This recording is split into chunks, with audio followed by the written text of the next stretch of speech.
मुझे बहुत खूबसूरत बात यहाँ याद आई।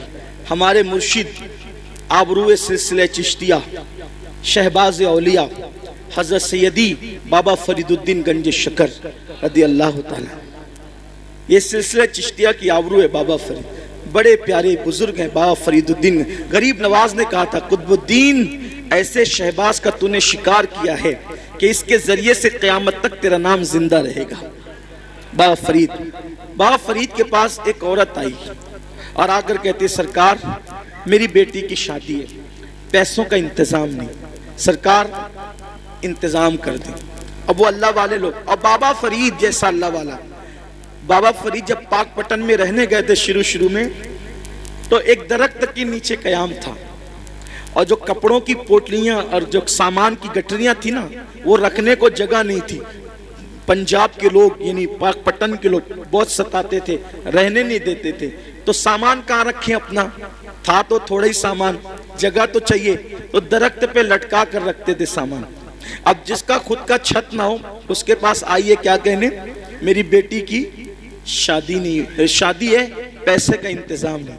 अब बाबा फरीद, ओ बाबा फरीद, फरीद मतलब फरीद, ये उनका नाम नहीं फरीद, उनका नाम है मसूद और उनका लक़ब है फरीद।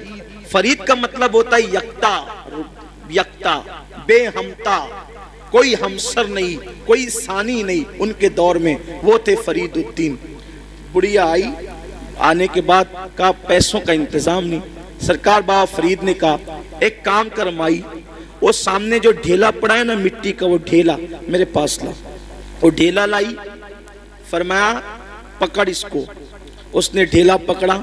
बाबा फरीद ने सूरह फातिहा पढ़ी 3 बार। कितनी बार? कौन सी सूरत? सूरह फातिहा का मतलब जोर से बोलिए, अल्हम्दुलिल्लाही, सबको याद है ना। सूरह फातिहा 3 बार पढ़ी, दम किया, फरमाया इसको ढांक ले और घर जाके खोलना। ढांक लिया, घर जाकर खोला तो वो सोना बन गई। मिट्टी क्या बन गई? सोना बन गई। अब वो शादी भूल गई। इंसान तो लालची होता है। बाबा साहब ने कितना आसान तरीका बताया मिट्टी को सोना बनाने का। उसने शादी भूल गई, बोला यार एक ढेले पे अगर पढ़ना ही है सूरह फातिहा तो फिर एक ढेले पे क्या पढ़ना। वो ढेले ही जमा करती रही मिट्टी के, पूरा घर भर दिया ढेले से।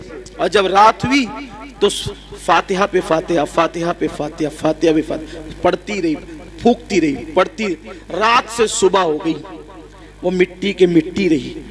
उसने कहा बाबा साहब ने तो मेरे सामने यही पढ़ा था, इसके सिवा कुछ नहीं पढ़ा था, अब सोना बना दिया। और मैं रात भर पढ़ी, गुस्से में सुबह आई, कहा सरकार क्या बात है ये? फरमाया माई क्या हुआ, तेरा मसला तो हल हो गया, नाराज क्यों है? कहा कि आपने सूरह फातिहा पढ़ा तो मिट्टी सोना बन गई। मैं पूरी रात, आपने सिर्फ 3 बार पढ़ा था, मैं पूरी रात पढ़ के फूकती रही, वो मिट्टी के मिट्टी रही। और सही बताना आपने फातिहा के सिवा कुछ पढ़ा था? कहा नहीं, फातिहा पढ़ा था, कुछ नहीं पढ़ा था। तो कहा कि आप पढ़ते तो सोना, हम पढ़ते तो मिट्टी। बाबा साहब ने मुस्कुरा के कहा ओ माई, फरीद जैसी जबान तो ला, फरीद जैसी जबान तो ला।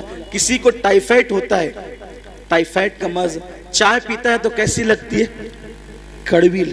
कैसी लगती है? बोलो चाय कड़वी है कि जबान कड़वी है? हैं? क्या कड़वी?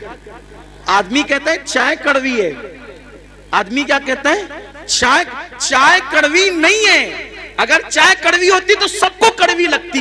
तेरी जबान कड़वी हो गई है, क्यों? क्योंकि तुझे बीमारी है, बीमारी की वजह से तुझे चाय कड़वी लग रही है। ऐसे ही जैसे टाइफाइड वालों को चाय कड़वी लगती है, वैसे हमें गुनाहों का टाइफाइड हो गया है। जिस दिन ये गुनाहों का टाइफाइड खत्म हो जाएगा, हम भी सूरह फातिहा पढ़ेंगे और मिट्टी सोना बनती चली जाएगी।